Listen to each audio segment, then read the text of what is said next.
Guys, my name is Oki and welcome back to my channel. Annyeonghaseyo, Okimita.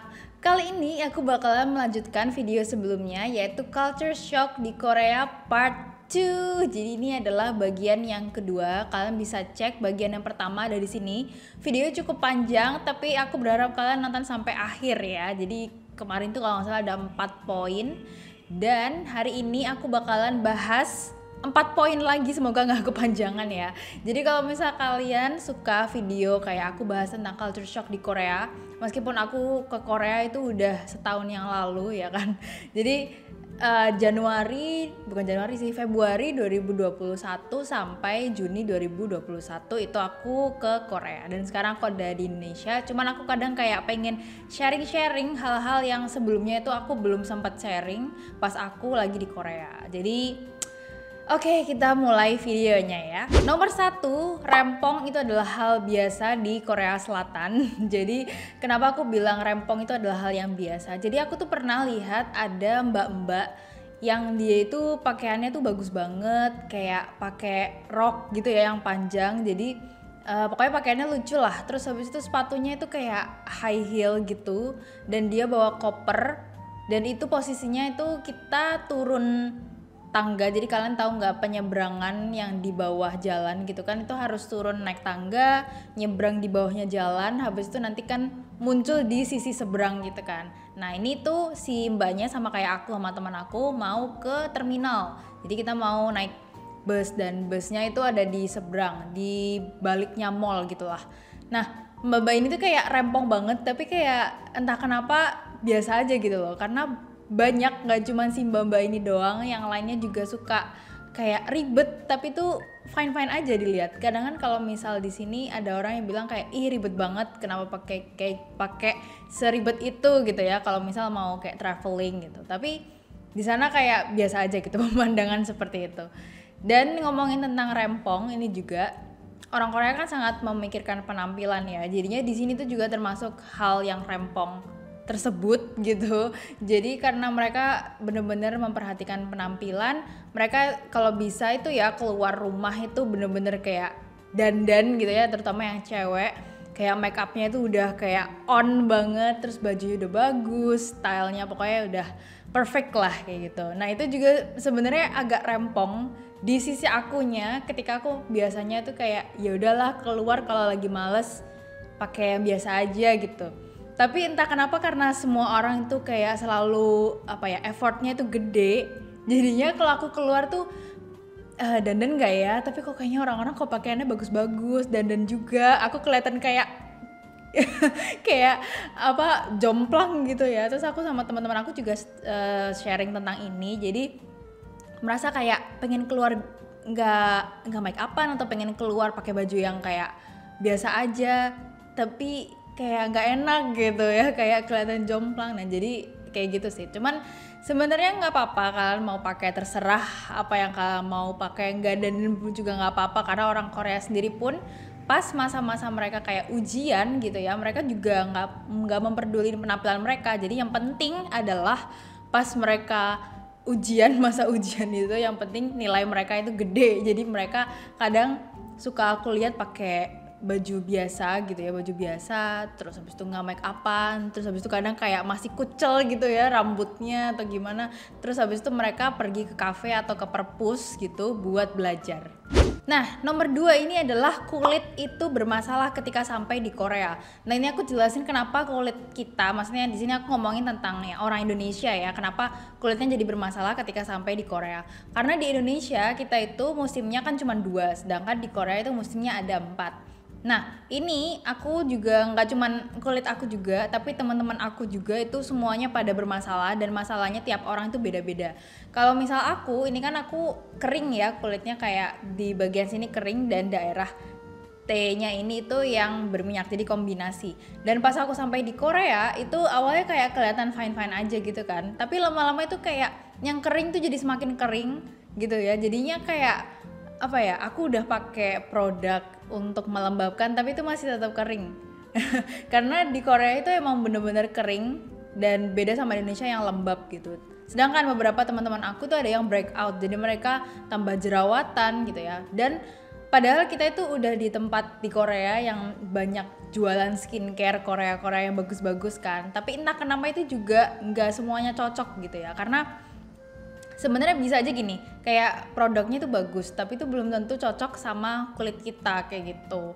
Nah makanya aku saranin kalian buat pilih produk yang cocok buat kalian. Biasanya itu paling bagus kalau misal kalian tuh udah cocok sama salah satu produk ya. Biasanya kan misal produk yang kalian bawa dari Indonesia, ya udah pakai itu aja gitu. Cuman kalau misal ternyata susah dapetinnya ya, jadi makanya aku saranin kalian tuh pakai rangkaian perawatan yang kalian biasa pakai ketika di Indonesia gitu, yang udah cocok sama kulit kalian.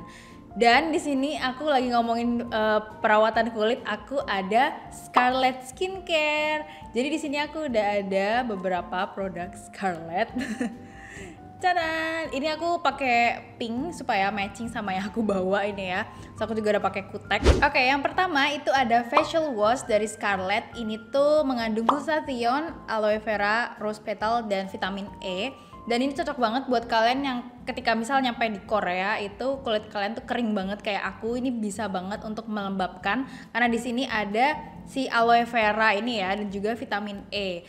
Nah ini ada rose petalnya yang bisa bikin kulit kalian tuh cerah kan, biar kalian tuh nggak kalah sama oni-oni yang ada di Korea sana ya kan. Kalian bisa pakai ini, baunya juga seger banget ya. Terus kalian juga bisa tambahin ini ada serum dari Scarlett, ini Brightly Ever After Serum, dan ini mengandung phyto whitening dan glutathione dan juga vitamin C. Nah ini juga bisa untuk mencerahkan kulit ya. Jadi biasanya kan kalau misal kita di Indonesia gitu kan sering kena panas terus kayak jadinya kusem gitu kan ya. Terus kalian pas nyampe Korea kayak oh my god kulit aku kusem banget. Kalian bisa pakai ini. Jadi ini cara pakainya adalah 2-3 tetes gitu ya di kulit kalian, di kulit wajah. Nih, jadi teksturnya dia itu enggak yang kayak lengket gitu ya, dia cair dan ini membantu mencerahkan kulit, terus menghilangkan noda-noda hitam, terus juga ini mengecilkan pori-pori karena kayak aku jadi pori-porinya gede banget. Terus juga anti pollution. Kalian tahu kan kalau misal di Korea itu polusinya cukup tinggi, terutama di Seoul ya, sama aja sebenarnya kayak Jakarta gitu. Karena banyaknya transportasi itu yang membuat polusinya jadi parah. Terus selanjutnya nggak lengkap kalau misal nggak pakai krim. Jadi ini ada Brightly Ever After Cream Day gitu ya. Terus ini Brightly Ever After Cream yang night. Jadi ini buat yang pagi dan ini buat yang malam. Nah ini kurang lebih itu sama kandungannya. Ada beberapa yang beda. Aku bakalan pop up di sini. Pokoknya kalau misal yang day itu dia ada rainbow algae-nya. Dan yang night itu ada niacinamide-nya. Jadi yang ini niacinamide itu bisa membantu mencerahkan kulit. Jadi intinya sebenarnya dari yang produk yang aku kasih tahu ini tuh bisa lebih ke mencerahkan kulit dan juga melembabkan. Jadi ini cocok banget buat kalian misalnya mau ke Korea. Sebenarnya kalian nggak perlu ke Korea juga sih. Kayak kalau misal kalian itu pengen mencerahkan kulit dan juga melembabkan kulit kalian. Oke, ini aku udah cuci muka pakai brightening facial wash. Nih kalian lihat bare face. Ini cuman aku pakai lipstick aja biar nggak kelihatan pucet ya. Jadi aku udah pakai ini dan sekarang aku mau pakai si serumnya. Jadi ini serumnya pakainya 2-3 ya. Nah, aku pakai di sini 1, 2, 3. Kayaknya agak kebanyakan. Anyway, nggak apa. Nah, ini kalian puter-puter kayak gini. Terus kalian tekan-tekan juga sambil dipijat lembut jadi supaya bener-bener bisa menyerap. Nih jangan lupa hidung juga. Nah ini sebenarnya kalian harus tunggu sampai bener-bener kering baru kalian bisa lanjut ke step selanjutnya. Jadi aku bakal nunggu ini kering dulu ya. Oke, ini udah cukup kering jadi aku bakalan lanjut ke yang cream day. Nah jadi di sini karena sekarang masih termasuk pagi ya, jadi aku bakalan pakai yang day aja.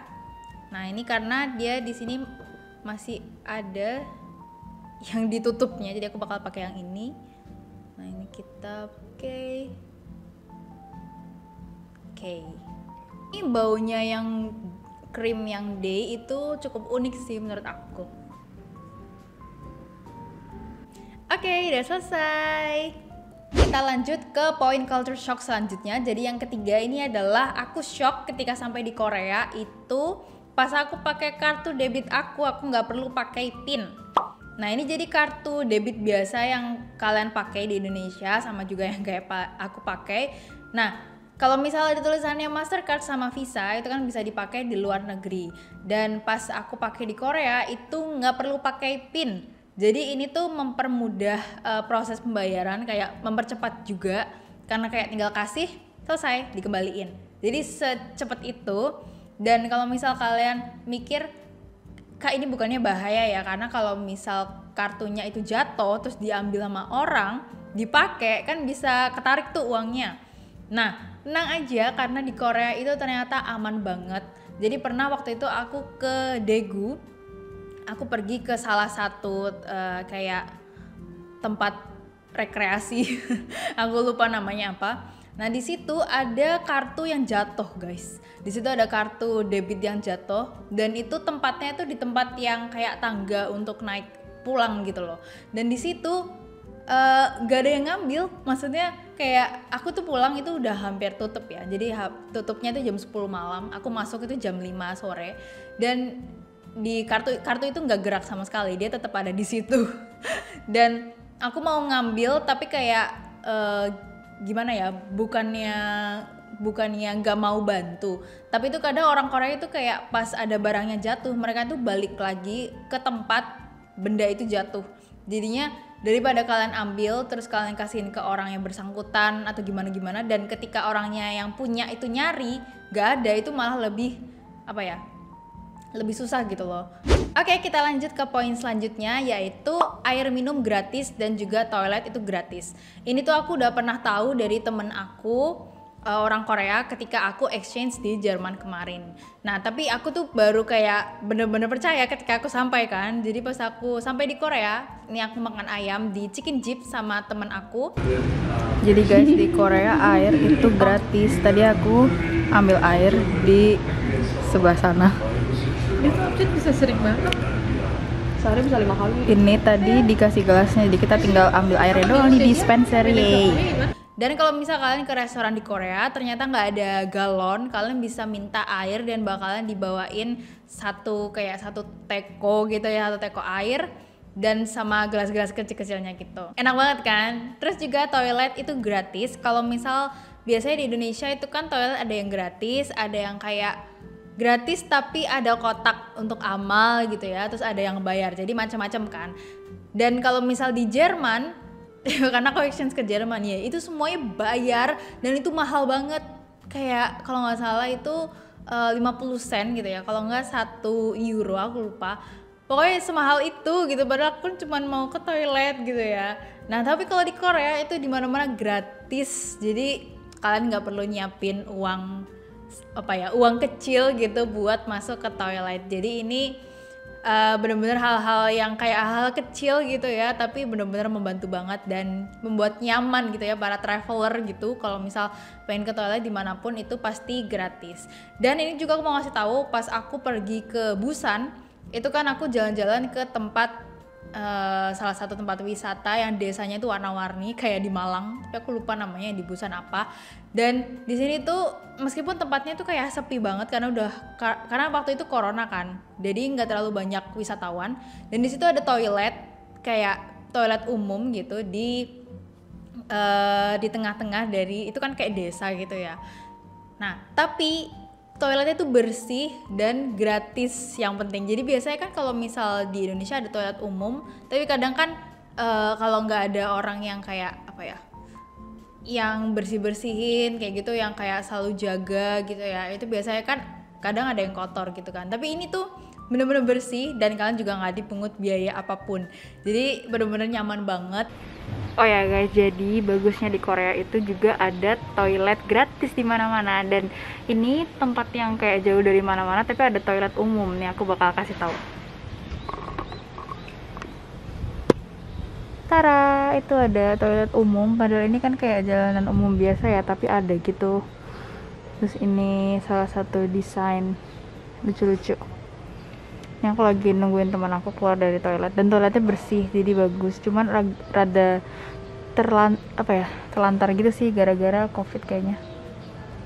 Oke guys, sekian dari video aku. Kalau misalnya kalian mau part yang ketiga, kalian bisa minta lagi ya. Tapi sebenarnya kalau misalnya diceritain culture shocknya pasti banyak banget. Cuman nggak semuanya kayak bener-bener shock gitu loh. Cuman kayak wow, lebih ke kayak wow beda ya. Dan ada perbedaan yang bagus dan ada perbedaan yang enggak gitu ya. Tapi ini aku bakalan sharing-sharing yang selama ini aku dapetin, dan so far itu banyak hal-hal yang cukup baik juga. Alright guys, hope you have a great day and a great week, and don't forget to fight for your dreams. Annyeong!